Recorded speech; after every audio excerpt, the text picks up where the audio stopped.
This old, dark, scratch 10 yen coin from Japan looks like something you'd toss in a junk drawer, but one rare Showa era piece sold for the price of a brand new car. And here's the scary part, most people would never notice the difference. First coin, that plain, brand 1951 Japanese 10 yen coin sitting in a drawer right now might look like nothing more than old foreign change, but in the right condition, the right version has sold for thousands of dollars, and most people would never think twice before spending it. The 1951 10 yen from Japan was struck during the Showa era under Emperor Hirohito, at a time when Japan was still rebuilding after World War II. Coins from this period were heavily used. They were carried in pockets, dropped on concrete, stored in humid homes, and often left to darken naturally. Because of that, nearly every surviving piece today looks worn, dull, and sometimes even slightly damaged. And that's exactly why this coin is so dangerous to overlook. At first glance, the 1951 10 yen is a simple copper coin featuring the famous Byodo in Phoenix Hall on the reverse. If you've ever visited Kyoto, or even seen photos, you'll recognize the elegant temple building with its sweeping roofline. On the front, you'll see large Japanese characters and the year written in the Showa calendar system. For 1951, you'll find Showa 26 on the coin. Most collectors outside Japan don't even realize that Showa 26 equals 1951. And that confusion alone causes people to ignore valuable examples. Now here's where things get interesting. The 1951 issue was the very first year this modern 10 yen design was introduced. First-year coins always carry extra attention in the collector market. It's the beginning of a design series that would run for decades. And when you combine first year of issue with post-war history and heavy circulation, you get something collectors love: scarcity and high grade. Millions were minted, but very few survived in pristine condition. Most 1951 10 yen coins you'll see today are dark chocolate brown. That's normal. They were struck in copper, and copper tones over time. But if you ever come across one that still has original reddish luster, almost like a shiny new penny, that's your first major clue. That red color can mean the coin was barely handled. And here's the kicker: a 1951 10 yen coin graded in high mint state condition, especially with original red copper surfaces, has sold for well over $1,000. Some certified examples have crossed into several thousand depending on eye appeal and preservation. Let that sink in. A coin originally worth just 10 yen, less than a dime in US currency, turning into four figures simply because it survived untouched. So how can someone at home spot a valuable one without being an expert? Start with the surfaces. Tilt the coin under light. If it still flashes with bright copper shine instead of dull brown, that's a strong sign. Look closely at the high points of the design, especially the roof lines of the Phoenix Hall. If those lines are sharp and not flattened, you may have a minimally circulated coin. Next, check for strong detail in the water lines beneath the building. Many worn examples lose that fine detail quickly. A crisp, sharp appearance is what collectors pay for. Also pay attention to spots and corrosion. Ironically, sometimes what looks like dirt might just be natural toning, and natural toning is fine. But green corrosion or pitting can lower value. A coin that simply looks dark but smooth is far better than one that looks cleaned or polished. And here's an important warning for your audience: never clean these coins. Because many people see a dark 1951 10 yen and think, if I polish it, it'll look new. That single mistake can destroy most of the coin's collector value instantly. Collectors prefer original surfaces, even if they are dark. Now let's talk about another hidden factor. Early strikes of the 1951 issue are known for stronger details compared to later worn dies. Subtle differences in strike sharpness can dramatically affect price. While that might sound technical, here's the simple version: if everything looks crisp and bold instead of soft and mushy, that's good. There are also slight variations in rim thickness and strike quality that specialists watch for. Most casual collectors miss them entirely. That's why some coins that look normal end up in auctions surprising everyone. And don't forget condition rarity. Because these coins were used heavily in the 1950s, finding one that somehow sat untouched in a bank roll, drawer, or collection for decades is uncommon. That's why high-grade survivors command such strong premiums today. Imagine a US collector in the 1950s bringing home a handful of Japanese coins as souvenirs and tucking them away. Decades later, one of those coins, still red, still sharp, could quietly be worth more than an entire jar of common silver coins. That's the kind of hidden value we're talking about. Another detail that makes the 1951 special is its historical context. Japan was under Allied occupation until 1952. This coin represents the early rebuilding years of modern Japan. That historical significance adds another layer of collector interest, especially among international buyers. And when you combine history, first-year status, strong eye appeal, and rarity in top grade, you get serious demand. Now here's something your viewers need to understand clearly. Most 1951 10-yen coins are still only worth a few dollars in circulated condition. So we're not telling everyone to retire off pocket change. But the small percentage that survived in exceptional shape, that's where the big money hides. And the scary part is that those high-grade coins often don't scream valuable. They just look slightly better than the rest. A little brighter. A little sharper. A little more detailed. That's it. No dramatic error. No missing design. No obvious mistake. Just preservation.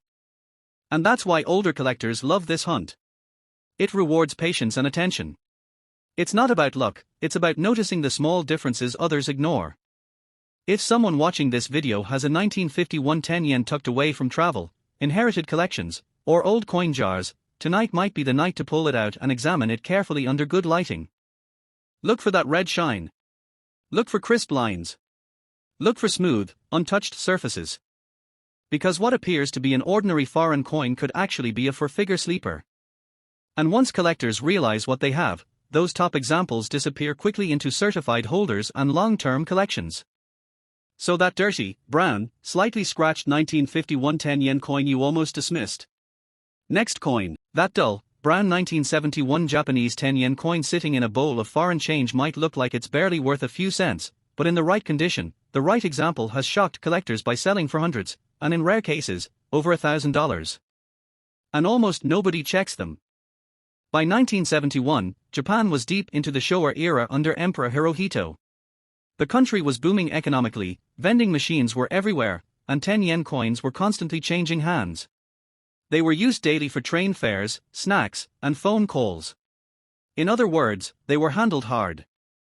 Which is exactly why high-grade survivors are so difficult to find today. Just like the earlier issues, the 1971 10-yen features the elegant Byodo in Phoenix Hall on the reverse and Japanese characters on the front, with the year written in the Showa calendar. For 1971, you'll see Showa 46 on the coin. That small detail is important. Many American collectors don't recognize Showa dating. So they glance at the coin, don't see 1971 in English numbers, and assume it's just common foreign change. That misunderstanding alone causes valuable examples to slip through unnoticed. Now here's the twist.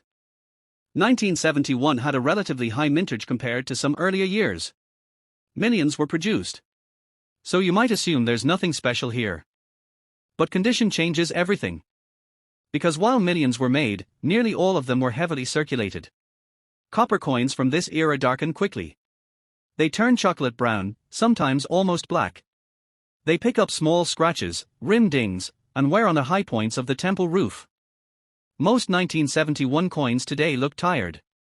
And that's why a sharply preserved one stands out like a diamond in gravel. If you ever come across a 1971 10-yen that still has bright reddish copper luster, almost like a freshly minted penny, you need to slow down and look closer. That red color is your first clue. Collectors pay strong premiums for original, red, examples, especially when certified in high mint state grades. A coin graded MS66 or higher with full original red surfaces can command prices that surprise most people who think it's just a 10-yen coin. Now let's talk about what to look for in simple terms. First, check the roof lines of the Phoenix Hall. The lines should look sharp and squared, not rounded or flattened. Worn coins lose that crispness quickly. Second, examine the water lines beneath the building. They should be clearly defined and separated. If they look blurred together, that usually means circulation wear. Third, tilt the coin under strong light. Does it flash? Does it have cartwheel luster, that spinning shine effect when you rotate it? Or does it just sit there looking dull and lifeless? Luster equals potential. Dullness usually equals circulation. But here's something even more interesting about 1971. During periods of high production, dies wear out faster. That can result in weaker strikes late in the production run. Some 1971 coins show softer details because the dies were worn. Collectors prefer coins with strong, bold strikes. So if you compare two 1971 coins side by side, and one looks noticeably sharper and more detailed, that sharper coin could be worth dramatically more in the marketplace. And remember, we're not talking about obvious damage or strange errors. We're talking about subtle quality differences. That's what makes this hunt exciting. Another factor that can drive value is eye appeal. Even among mint state coins, some have distracting spots, fingerprints, or carbon marks. Others are clean and smooth. That difference can mean hundreds of dollars in auction results. Now here's the mistake many people make. They find a bright 1971 coin and decide to improve it by polishing it. The moment you clean or polish copper, you create unnatural shine and tiny hairline scratches. To a trained collector, that damage is obvious. And once cleaned, the coin can lose most of its premium value. Original surfaces are everything. Even if the coin is toned a deep brown, if the surfaces are smooth and untouched, collectors prefer that over a shiny cleaned piece. There have also been select high-grade 1971 examples certified by major grading services that brought surprisingly strong prices simply because so few survived at that level. It's not that the date is rare overall, it's rare in exceptional condition. And that's a theme your viewers need to understand. Common date plus rare condition equals hidden value. Imagine someone traveling to Japan in the early 1970s, bringing home a small handful of coins, and dropping them into a desk drawer for 50 years. Those coins never entered circulation again. They sat quietly, protected from wear. Today, one of those untouched 1971 coins could quietly grade at the top of the population reports. That's how ordinary pocket change becomes a serious collector piece. And because the 10-yen coin design stayed the same for decades, most people assume they are all interchangeable. They aren't. Collectors track specific years, strike quality, luster levels, and preservation. A 1971 that checks all those boxes can surprise you.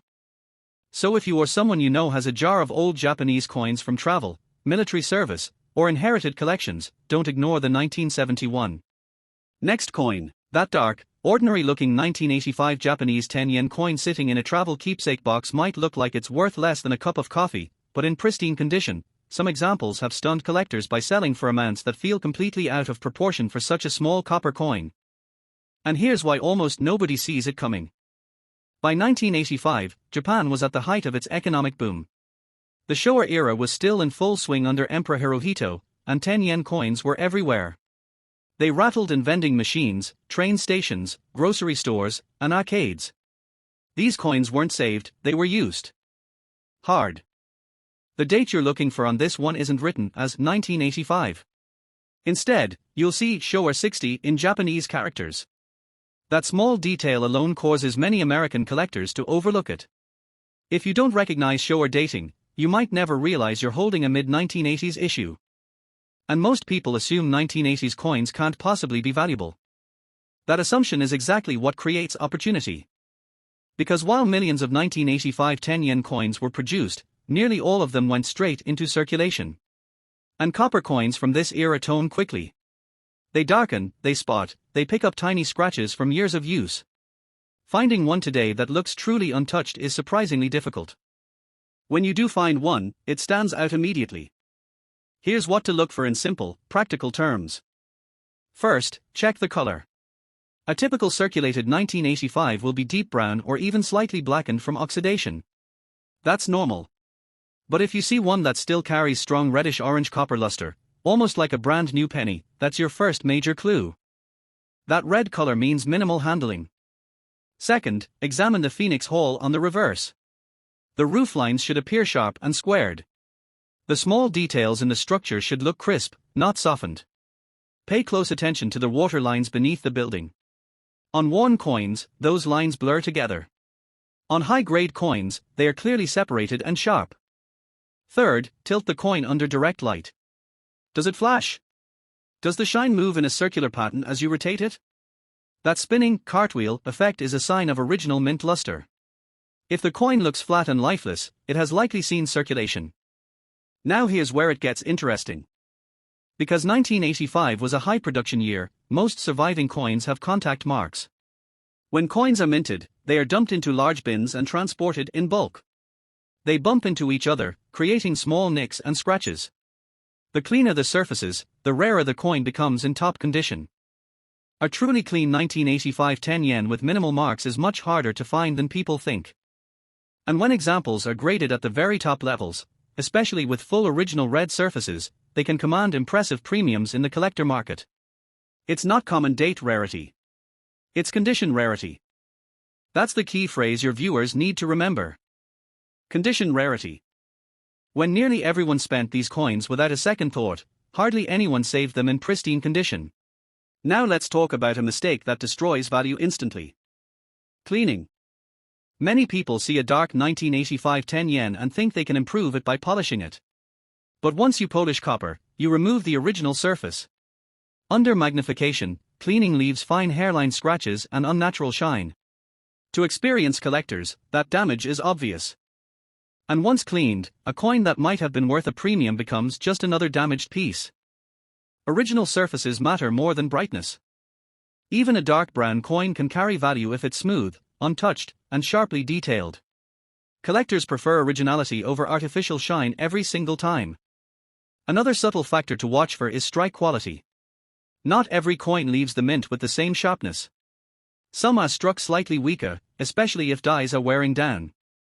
If you compare two 1985 coins and one looks noticeably sharper and bolder, that sharper coin is the one collectors want.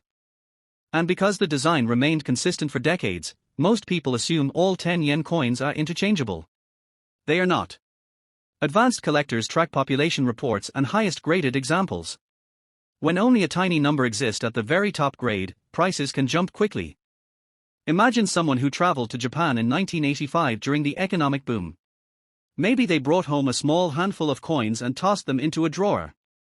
Those coins never re-entered circulation. They sat untouched for 40 years. Today, one of those untouched coins could grade at the highest certified levels.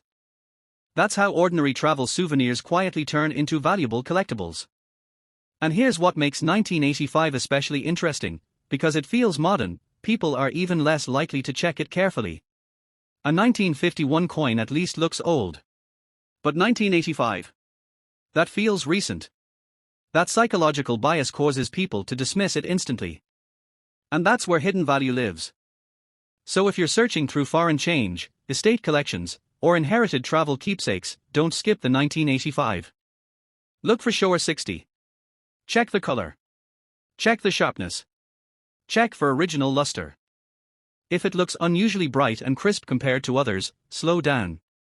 Because while most 1985 10 yen coins are worth only face value, the top condition survivors can bring surprisingly strong money, far beyond what anyone expects from a small copper coin made in the 1980s.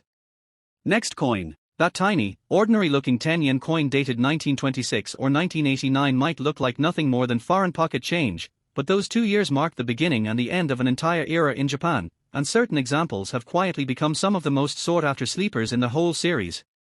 And here's the part almost nobody realizes. Both 1926 and 1989 are transition years. They represent the first and last year of the Showa era under Emperor Hirohito. That alone makes collectors pay attention. Let's start with 1926. On a Showa coin, the year isn't written in Western numbers. Instead, it uses the emperor's reign year. Showa 1 equals 1926. So if you ever see a coin marked Showa 1, you're holding the very first year of that imperial era. Now here's where things get powerful. First-year coins always carry historical weight. They represent a new chapter. A new reign. A new period in history. Collectors worldwide, including serious US numismatists, love first-year issues. But here's the catch. In 1926, the 10 yen coin design was completely different from the modern Byodo in Phoenix Hall version most people recognize. The early Showa era 10 yen coins were struck in silver, not copper. They feature a more traditional imperial Japanese design with ornate elements that look dramatically different from the later temple design. And because they are silver, many were melted during wartime metal shortages. That means surviving examples, especially in strong condition, are far scarcer than people assume. Now imagine someone finding a small, old Japanese silver coin dated Showa 1, not even realizing that means 1926, the first year of Hirohito's reign. To the untrained eye, it's just an old foreign coin. But to a collector, it's a historical marker. High-grade 1926 10 yen coins have brought strong prices at auction, particularly when the details are sharp and the surfaces remain original. Here's what to look for in simple terms. First, confirm the year. Look for Showa 1. That 1 is everything. Second, check the detail. On older silver coins, the high points wear down first. If the design elements look bold and not flattened, that's a good sign. Third, look at the surface. Natural silver toning is okay, even desirable. But harsh cleaning can slash value instantly. If it looks unnaturally bright and mirror-like with fine scratches, it may have been polished. Original surfaces win every time. Now let's jump forward more than 60 years to 1989. This is where things get fascinating. Emperor Hirohito passed away in January 1989. That means 1989 was both the final year of the Showa era and the beginning of the Heisei era under Emperor Akihito. Coins dated Showa 64 exist only for the first few days of January 1989. Think about that. Showa 64 lasted just 1 week. That makes Showa 64 coins incredibly short-lived issues. Now, the 10 yen coin dated Showa 64 is not impossibly rare overall, but compared to surrounding years, production was limited to those few days. That gives it strong collector interest. When you look at the coin, you won't see 1989. You'll see Showa 64. That's the key. Most people outside Japan have no idea what that means. But to collectors, Showa 64 represents the end of an era. And transitional year coins, especially last year issues, often gain popularity over time. Now here's the condition twist. Because 1989 coins feel modern, most were heavily circulated right away. Few people thought to save pristine examples. So while circulated Showa 64 10 yen coins are common, finding one in superb mint state condition with full original red luster is much more challenging. And once again, condition rarity drives value. If you ever come across a 1989 10 yen that looks unusually bright, sharply struck, and free of contact marks, that's when you slow down. Tilt it under light. Look for cartwheel luster. Examine the temple rooflines and water lines for crisp detail. The difference between a spent vending machine coin and a top-grade certified example can mean a dramatic jump in price. Now here's why pairing 1926 and 1989 in the same conversation is so powerful. They bookend the Showa era. One marks the beginning. One marks the end. Collectors love symmetry like that. And when you combine historical significance with survival rates and condition scarcity, you get hidden value that most people never consider. Imagine inheriting a small envelope of old Japanese coins from a relative who served overseas decades ago. You glance at them quickly and see foreign writing. Nothing stands out. But inside that envelope could be a 1926 Showa 1 silver 10 yen, the first of an emperor's reign, and a 1989 Showa 64 copper 10 yen, the last of that same reign. That's not just pocket change. That's history in your hand. And here's the biggest reason these coins get overlooked: the dates don't look familiar. There's no 1926 or 1989 in bold Western numerals. If you don't understand the Showa calendar system, you miss the story completely. Goodbye, guys.